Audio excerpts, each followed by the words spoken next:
আগামী মাস থেকে তোমার এই বাসার অর্ধেক ভাড়া দিতে হবে। যদি না দাও তাহলে বাসা থেকে বেরিয়ে যেতে বলেছে তোমার মা এবং ছোট ভাই। তাই নাকি? কাল সকালে আমি ওদের সাথে কথা বলবো। কি কথা বলবে তুমি? তারা তো অন্যায় কিছু বলে নাই। তোমার ছোট ভাই উপার্জন করেই বাসা ভাড়া দেয়। সে যদি এখন বাসা ভাড়া দিতে না চায় তাতে তো তোমার কিছু বলার নেই। এমনিতেও এই সংসারে আমরা বসে বসে খাচ্ছি। বসে বসে খাচ্ছি মানে? কে বসে বসে খাচ্ছে? তুমি যে প্রত্যেকদিন গাথার মতো পরিশ্রম করো, এই পরিশ্রমটা যদি অন্য কোনো বাড়িতে গিয়ে করতাম না তাহলে এর থেকে অনেক বেশি দাম পেত। সাজু কি এমন অন্যায় বলেছে? ও তো ঠিকই বলেছে। ও একা উপার্জন করে এতগুলো মানুষের দায়িত্ব নেবে কিভাবে? একা উপার্জন তো আমিও করতাম, আমার উপার্জন দিয়ে তো সবার চল। এখন আমি সবার বোঝা হয়ে গেছি। দেখো ভাইয়া, আমি এত কিছু বুঝতে চাই না। এই বাসার অর্ধেক ভাড়া যদি তুমি দিতে পারো তাহলে এই বাসা থাকবে, আর না হলে এক্ষুনি বউ নিয়ে বের হয়ে যাও। কি উল্টাপাল্টা কথা বলতেছিস? আমি কেন এই বাসা ছেড়ে চলে যাব? অবশ্যই চলে যাবা। তুমি কি ভাইয়া গায়ে জোর দেখাও না? আমি বলতে এক্ষুনি তোমার বউ নিয়ে বাসা থেকে বের হয়ে যাবা মানে বের হয়ে যাবা। যা বলছি বের হয়ে যাবা।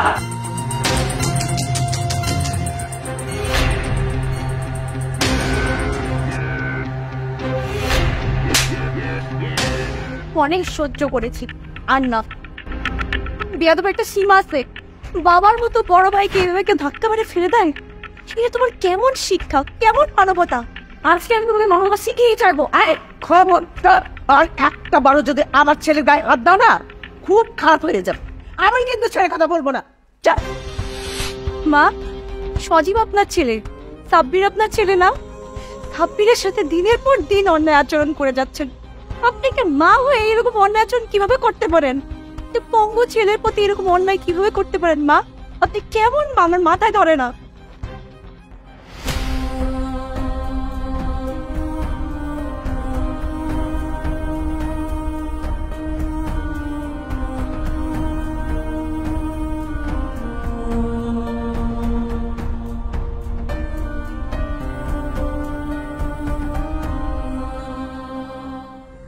মা, এই ফকিন্নির মেয়ে আমার গায়ে হাত তুলেছে, এটার প্রতিশোধ আমি নেবই।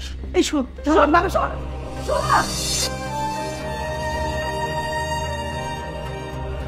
বাবা মারা যাওয়ার পর আমার ছোট ভাইকে আমি কোনোদিন অভাব কি জিনিস বুঝতে দিইনি। আমাদের যে বাবা নেই, বাবার অভাবও তাকে কখনো বুঝতে দিইনি। কিন্তু আমি পঙ্গু হওয়ার পর ও আমার সাথে এমন ব্যবহার করতে পারলো। আমরা আর এক মুহূর্তে এই বাসায় থাকবো না। এতদিন পর্যন্ত আমার সাথে হওয়া সকল অপমান, সকল অত্যাচার আমি সহ্য করেছি শুধুমাত্র আমার এই পঙ্গু স্বামীর জন্য। আজকে ওরা আবার সেই পঙ্গু স্বামীর উপরই অন্যায় করলো, ওকে আঘাত করলো। আমরা আর এই বাসায় থাকবো না। সকাল হলেই আমরা চলে যাবো। হ্যাঁ, আমরা এই বাসা থেকে অনেক দূরে চলে যাব। যেখানে যাব প্রয়োজন হলে সেখানে একবেলা খাবো, একবেলা খাবো না। তারপর এই বাসায় আর দয়া নিতে আসবো না। জানো, আমি পৃথিবীতে এমন মা কখনোই দেখিনি, কোথায়ও দেখিনি। যদি তিনি সৎ মা হতো তাহলে একটা কথা ছিল, নিজের আপন মা কখনো তার সন্তানের সাথে এতটা অন্যায় আচরণ করতে পারে? আসলে মানুষের মুখে সবসময় একটা কথা শুনতাম, মানুষ যখন বিপদে পড়ে তখন মানুষের বউ ছেড়ে চলে যায়, কিন্তু মা যায় না, মা থাকে। কিন্তু আমার কপালটা দেখো, কি পোড়া কপাল।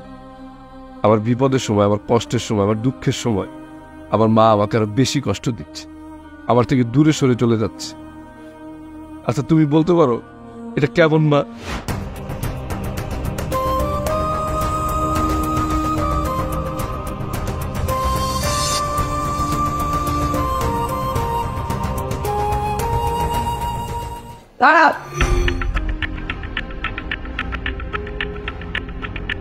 কোথায় যাচ্ছি তোমরা? আমরা এই বাসা ছেড়ে চলে যাচ্ছি তোমার ছোট ছেলের দয়ায়, আর আমরা থাকতে চাই না। চলো। থাকতে চাও না মানে? তুমি তোমার বউকে নিয়ে চলে গেলে আমাদের বাসার কাজ কে করে দেবে? এত সহজে তো তোমাকে যেতে দেব না ভাইয়া। কি মনে করছো তুমি? হ্যাঁ, তুমি চাইলে তোমার বউকে আমি যেতে দেবো? সতীর, চিৎকার করবে না ভাইয়া। তুমি ভুলে যাও না তুমি পঙ্গু, তোমার এখন কিছুই করার নেই। তোমার চোখের সামনে তোমার বউকে বাসার কাজের মেয়ে বানিয়ে রাখবো, আর তুমি কিছুই করতে পারবে না। সতীর, তোর ভাবি হাত ছাড়, তোর ভাবি হাত ছাড় বলছি। না, আমি চাবো না। তোমরা চাইলে এই বাসা থেকে যেতে পারবে না। মা, তুমি কি দাঁড়িয়ে দাঁড়িয়ে এই খেলা দেখবে? তোমার ছেলে সজীবকে কিচ্ছু বলবে না। মা তুমি এরকম মূর্তির মতো দাঁড়িয়ে থেকো না, কিছু একটা করো। আমি কিছুই জানি না, এই বাড়িতে সজীবের কথাই সব কথা। বা চলো, ভালো করে বলতেছি হাতটা ছাড়ো। আমি হাত ছাড়বো না। তুমি যতদিন এই বাসায় থাকবে কাজের মেয়ে হিসাবে থাকবে। অনেক সহ্য করেছি, এতদিন চুপচাপ অত্যাচার সহ্য করেছি, তার মানে কি ভেবেছ আমি দুর্বল? আমার স্বামী পঙ্গু বলে কি ভেবেছ আমি দুর্বল? না, অনেক সহ্য করেছি, আর সহ্য করবো না। কি আমার গালায় থাপ্পড় দিয়েছিস? আজকে তো তোর আমি না, খবরদার আর একটা বার আমাকে স্পর্শ করবি না। আর একবার যদি স্পর্শ করছিস না, মহল্লার লোকজনকে চিৎকার করে ডেকে এমন কিছু বলবো যে তুই আর তোর মাকে মহল্লার লোকজন মারতে মারতে বাসা থেকে বের করে নিয়ে যাবে। আমাকে কি মনে করছিস তুই? হ্যাঁ ঠিক আছে, তুই যখন যেতেই দিবি না আমিও যাব না। আমি তোদের শেষ দেখেই ছাড়বো।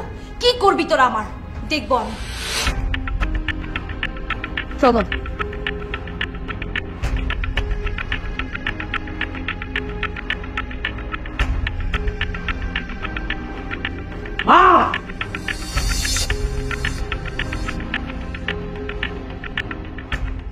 ওরা আমাকে এই বাসা থেকে যেতে দিবে না। ওরা আমার পঙ্গুত্বকে পুঁজি করে তোমাকে এই বাসায় বন্দি করে রাখবে। তোমাকে চাকরানির মতো কাজ করাবে। না পারবো যেতে, না পারবো সহ্য করতে। এখন আমি কি করবো আমাকে তুমি বলে দাও। তোমাকে কিচ্ছু করতে হবে না। আমি ভেবেছিলাম আমরা এই বাসা ছেড়ে চলে যাব, কিন্তু না, আমরা এই বাসা ছেড়ে কোথাও যাব না। এই বাড়িতে যতটা না তোমার ছোট ভাইয়ের অধিকার আছে, ততটুকু তোমারও অধিকার আছে। তুমি তাদের জন্য যা করেছো তারা ভুলে গেলেও আমি তাদেরকে ভুলতে দেব। তুমি ওদের সাথে পারবে না, তার চেয়ে ভালো আমি একটা কথা বলি, সেটা রাখো। বলো কি কথা? আমি তো পঙ্গু হয়ে গেছি, আমার তো ভবিষ্যৎ বলতে কিচ্ছু নেই। তোমার তো একটা সুন্দর ভবিষ্যৎ আছে। শুধু শুধু আমার জন্য তুমি তোমার ভবিষ্যৎ কেন নষ্ট করবে বলো? তুমি একটা কাজ করো, তুমি একটা ভালো ছেলে দেখে বিয়ে করে ফেলো, আর আমাকে আল্লাহর হস্তে ছেড়ে দাও। এই ধরনের আজে বাজে কথা তুমি আর একবারও মুখে আনবে না।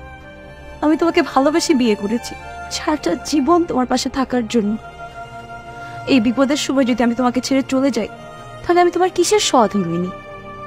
আচ্ছা, আমার যদি এরকম কোনো বাজে সময় আসতো, তুমি কি আমাকে ছেড়ে চলে যেতে? কখনোই না। তাহলে তুমি কিভাবে ভাবলে আমি এই বিপদের সময় তোমাকে ছেড়ে চলে যাব? কিন্তু তুমি ওদের সাথে পারবে না। আমাকে পারতেই হবে। আমি একটা গরিব ঘরের মেয়ে, সারা জীবন যুদ্ধ করে এসেছি। তোমাকে নিয়ে জীবনে যুদ্ধ করে এগিয়ে যাব। যেহেতু তোমাকে ছেড়ে পালিয়ে যেতে পারবো না, সেটা তোমাকে নিয়ে জীবনে যুদ্ধ করে যাব। কি বলছো এসব? হ্যাঁ, তুমি একটা গরিব ঘরের মেয়েকে ভালোবেসে বিয়ে করেছো বলে বিয়ের প্রথম দিন থেকেই তারা অন্যায় অত্যাচার করে যাচ্ছে। আমাকে মেনে নেয় নাই, আমাকে বাসাতেও উঠতে দেয়নি। তোমার মামা এসে আমাদেরকে বাসায় তুলে দিয়েছিল। এইসব কথা কি তুমি ভুলে গিয়েছো? না, আমি কিচ্ছু ভুলিনি, আমার সব মনে আছে। আমি গরিব ঘরের মেয়ে বলে এতদিন পর্যন্ত সকল অন্যায় অত্যাচার সহ্য করেছি, কিন্তু এখন আমি প্রতিবাদ করব। তোমার জন্য প্রতিবাদ করব। এই বাড়িতে যেমন তোমার ছোট ভাইয়ের অধিকার আছে, তেমন তোমারও অধিকার আছে। আমি তোমার সেই অধিকার আদায় করবই। আমি এক্ষুনি মামাকে ফোন দিব। এটা অবশ্য তুমি ঠিকই বলছো। তুমি এক কাজ করো, তুমি আমাকে এখনই একটা ফোন দাও আর বলো আজকের ভিতরে ঢাকা চলে আসতে।